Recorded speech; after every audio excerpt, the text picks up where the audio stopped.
আগের দিন রাত্রে পাশাপাশি শুয়ে রয়েছে আমার মেয়ে আর জামাই। আগের দিন রাত্রে ওর মা আবার কার কাছে জন্য কইছে যে সুস্মি আমার জামাই রে ই করছে, টেমসি দিছে। তখন আমার মেয়ে কইল কি যে শোনো কি কইছে তোমার মা, এই যে শোনো। তারপর জামাই কইল কি না বাবা আমি এরকম করি নেই, আমি আমার সুস্মিতা আমার গায়ে তো আদি দেয় না, ও যে আমার কিভাবে রাখে, আমি ভগবানের কাছে ই করি যে ও জন্য স্বর্গ ই হয়, মানে আরো অনেক বড় হয়। মা বলতেছি কি যে আজকে তো আমাকে আর বলে সে মারছে। আমি জবাব এটা কি, হয়তো হাতাহাতি এটা সেটা করছে তো মারছে। আমি ওইভাবে মন খারাপ হয়েছে, কিন্তু ভাবলাম যে ওরকম পাগলামি করতো। আমি আর আমার দাদা যাই একবার ঢাকা ও বুঝাইছি আসছি, মানে খুব অশান্তি করে। 2.5 বছর ধরে বিয়ে হয়েছে, একটা দিন কেউ বলতে পারবে আমরা গেছি, কেউ বলতে পারবে না আমাকে যাবার দেয় নাই। একটা দিনের জন্য আসলে পরে মানে মোবাইলের পর মোবাইল, এখন চলে আসো, এক মুহূর্তে থাকতে পারবে না। কি সত্যি না মিথ্যা?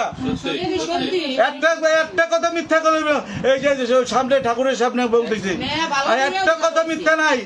আমার ওই মহিলা মানে সর্বশান্ত করে দিছে, সর্বশান্ত করে দিছে। রত্ন পাইছিলাম, এই জামাই আমার রত্ন আমি পাইছিলাম, এই কারণেই আমি, নাইলে আমি এই এখন বয়স হয় নাই, আমি মেয়ে দিতাম না।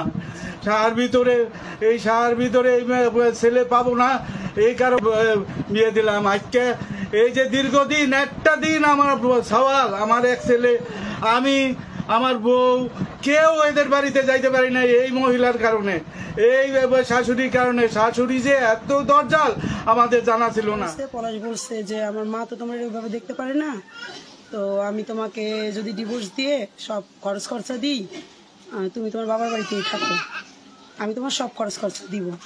এই কথাটা 3-4 দিন আগে হয়েছে ওর সাথে, তো রাত্র কান্নাকাটি করছে এগুলা নিয়ে।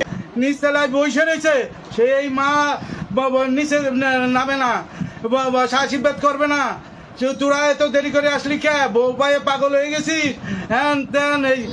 আর এই যে ঢাকা ছিল যে সময়, একটা দিন আমি আমার বউ, আমি, আমার ছেলে পর্যন্ত যাইতে পারি নাই। জামাই খালি রিং করে কইছে কি যে বাবা আপনি মনে কিছু করেন না, আমার মা একটু এই পদের, আপনি অনেক কিছু করেন না, এই পর্যন্ত আপনাকে আনতে পারি নাই, এই জন্য আমি ক্ষমা চাই।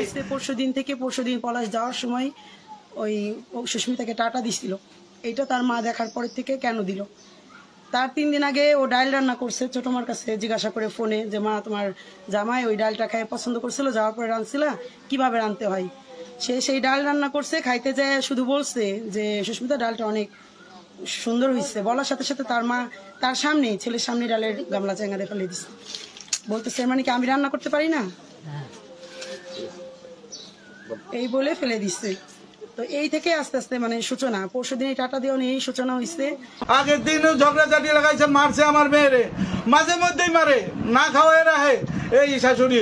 আমার জামাই যদি ওর ঘরে যাবার চায়, সে আমার জামাই যাবার দে না, আগে আমার ঘরে থাকবি, তারপর ওর ঘরে যাবি। ও কিটা কন্তাইছে ওই মহিলা, মানে আমার মেয়ের উপরে অত্যাচার প্রতিনিয়ত। আমার মেয়ে সুইসাইড করবার যায়, আমার মেয়ে সুইসাইড করতে যায়, আমি মারে, আমারে মারিস না, আমার তুই যদি কোনো কিছু হয়েছে আমি মরে যাবো, আমি থাকবো না, আমি মারা যাবো। এইভাবে দিন কাটছে। এই লাস্টে ও আমার জামাই এইভাবে কয় যে বাবা আপনি কিছু করেন না, আপনি, আমার মা এই পদের, এইভাবেই আমার মা করে। এই সুস্মির কোনো দোষ নাই। সেদিনকে মারা গেল, সেদিনকেও ওই সকালবেলা রিং করে গেল, বাবা মা ভুনমুনিরে নিয়ে যান, ওই সুস্মিতারে নিয়ে যান, ও কিছুদিন আপনাকে ওই জায়গা থেকে আসুক, আমি অফিসে যাই।